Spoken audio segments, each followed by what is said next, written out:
Hi అండి. Sir నమస్తే sir. ఏం చేస్తుంటారు? మీ పేరండి? నా పేరు కేఎస్ రావు సార్. ఏం చేస్తుంటారు? నేను ఆర్టీసీ డ్రైవర్ని సార్. ఇప్పుడు ఎక్కడ చేస్తున్నారు ఉద్యోగం?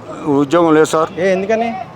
నేను పోయిన ఎలక్షన్లో అప్పుడు నేను పిఠాపురం ఎలక్షన్ పవన్ కళ్యాణ్ గారు చేస్తుంటే నేను ఆఫ్లో ఉన్నానని చెప్పి వెళ్ళిపోయి అక్కడ మీటింగ్లో తిరిగాను సార్. నేను ఏ ఫోటో దొరకకుండా పక్కకు తిరిగాను. ఎవరైనా ఫోటోలు తెస్తుంటే పక్కకు పోయేవాడిని. నేను బస్ స్టాండింగ్లో 3 రోజులు పనుకున్నాను సార్. నాకు ఎవరు రూమ్ లేదు. అయినా నా డబ్బులు ఖర్చు పెట్టుకుని నేను తిరిగాను. 4 రోజుల తర్వాత వచ్చాను సార్. నా ఆరోగ్యం సరిలేదని మా కొడుకులు ఫోన్ చేశాను సార్. మా కొడుకులు హైదరాబాద్ నుంచి వచ్చి నన్ను హైదరాబాద్ తీసుకొచ్చి హాస్పిటల్లో పెట్టారు. హాస్పిటల్ కాగితాలు ఉన్నాయి నా దగ్గర. కానీ నన్ను ఉద్యోగం నుంచి సస్పెండ్ చేశారు ఆర్టీసీ డ్రైవర్గా. వండిపో ఒంట్లో బాగాలేదంటే? నాకు ఒంట్లో బాగోలేదని నా దగ్గర ఇప్పుడు కూడా కాగితాలు ఉన్నాయి, పుస్తకాలు ఉన్నాయి. కానీ నన్ను సస్పెండ్ చేశారు. సరే మీకు దయ ఉంటే నా ఉద్యోగం నాకు ఇవ్వమని మళ్ళీ అడిగాను. అయినా సరే ఉద్యోగం తీసేశారు సార్. డిప్యూటీ సీఎం గారు నాది ఆధార్ కార్డు మీ దగ్గర ఉంది. నాది కొసన శ్రీనివాసరావు అని ఉంటుంది, కొసన రాజేష్, కొసన వెంకటేష్, అన్ని కార్డులు మీ దగ్గర ఉన్నాయి. మీరు గుర్తించి ఒక్కసారి ఆరామ్ గారు కనుక కన్ను తెరిస్తే నా ఉద్యోగం నాకు ఇస్తారని నేను నమ్ముకుంటున్నా. ఇచ్చినా మీ ఇష్టం, ఈ పైన మీ ఇష్టం, ఈ పైన నేను బతుకుతా. ఎడసోట అరుకు తినేది బతుకుతా, నాకేం ఇబ్బంది లేదు. అది మీ దయ సార్. మీ అందు దయ ఉంచి నాకంటూ నాకు పావలో కూడా నాకు అక్కర్లా. నేను మటుకు పక్కాగా నువ్వు పావలు అయిపోయినా సరే నా కారు వేసుకొని నేను వచ్చి ఓటు మడుగు పవన్ కళ్యాణ్కే వేస్తా. ఇది పక్కా. నాదెళ్ల మనోహర్ గారు మీ అందరికీ దండాలు సార్. జై జనసేన.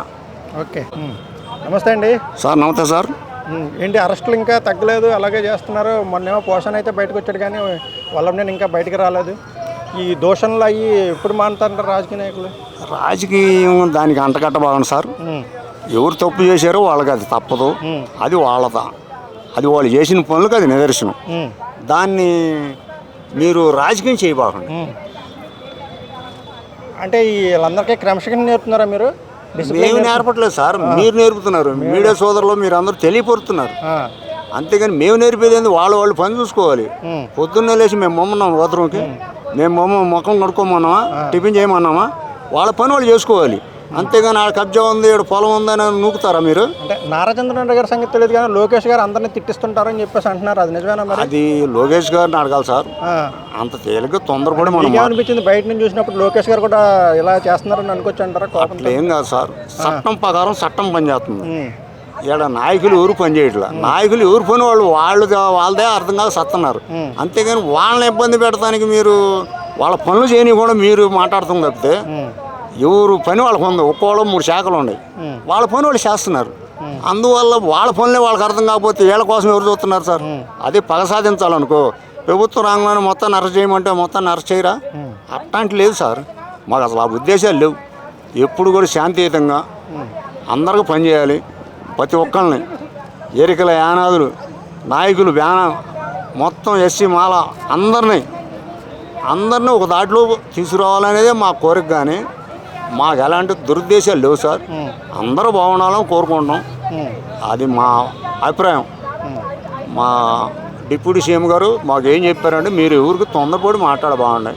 ఇది కూటమిలో ఉన్నాం కాబట్టి మీరు తొందరపడి మాట్లాడేదే మనం చీలిపోతే రాష్ట్రం ఇబ్బంది పడతాం అని చెప్పినారు. ఆయన మాట మీద మనం గౌరవిస్తున్నాం. నేను ఏడున్నా కానీ ఓటు ఆడపోయేసి వచ్చిన దమ్మనేని. అంటే డిప్యూటీ సీఎం గారు పర్లేదండి, ఆయన మంచి పేరే తెచ్చుకుంటున్నారు. రోడ్లు వేశారని పంచాయతీరాజ్ శాఖ అది బాగానే ఉంది. మరి మీ టీడీపీ లీడర్స్ మీద కొంచెం నెగిటివ్ మార్క్ వస్తుంది కదా, ఆ పథకాలు ఇవ్వట్లేదు అది అని చెప్పేసి. అన్నీ ఉత్తమ మాటలు సార్. టీడీపీ ఆధ్వర్యంలోనే ముఖ్యమంత్రి ఆయన చంద్రబాబు నాయుడు గారు పనిచేస్తున్నారు. ఆయన పనిచేస్తున్నప్పుడు మేమేం చేస్తాం సార్? మమ్మల్ని ఊరక అనుకుంటే అది వాళ్ళ తప్పు. మీరు తొందరపడి దాన్ని నెగిటివ్గా ఆలోచించబాండి. మేమంతా ఒకటే. మా ఉమ్మడి ఆంధ్రప్రదేశ్లో ఉమ్మడి కూటమిలో మేమందరం ఉమ్మడిగానే పనిచేస్తున్నాం. మా పవన్ కళ్యాణ్ ఒకటే చెప్పారు, అందరూ బాగుండండి. మీరు అందరూ ఏదైనా వస్తే సమస్య వస్తే ముందుగా ఎవరు చెప్పండి, రాండి ఇక్కడికి వచ్చి చెప్పండి, చెబితే దాన్ని పరిష్కరిద్దాం. కానీ మీరు తొందరపడి మాట్లాడారనుకో అది కూటమికి ఇబ్బంది జరిగిద్ది. అప్పుడు మనం ఇబ్బంది పడతాం. మరి వర్మ విషయంలో నాగేంద్రబాబు గారు తొందరపడ్డారంటారు? ఏమనలేదు సార్. ఆయన పేరే అసలు నేను అని అనుకుంటే అది మీ కర్మ అన్నాడు. అది నేను ఉన్నా. మరి నేను 3 రోజులు ఉన్నాడా?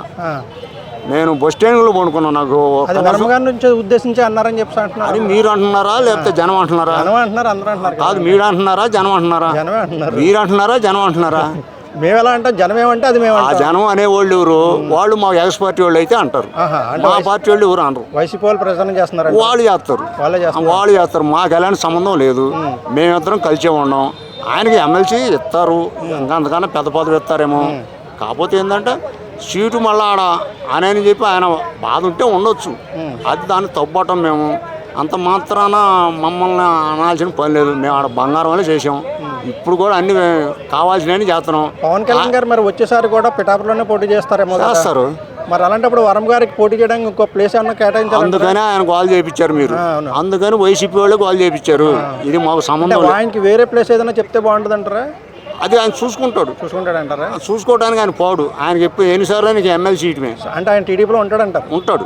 యాడికి పోడు. ఆయన నిజాయితీగల నాయకుడు. వైసీపీలోకి కానీ వెళ్ళే అవకాశం కానీ. ఆయన నిజాయితీగల నాయకుడు సార్. పోయి ఓడిపోయి పార్టీలోకి కూడా పోతాడా? ఓకే, సరే అండి, థ్యాంక్ యూ.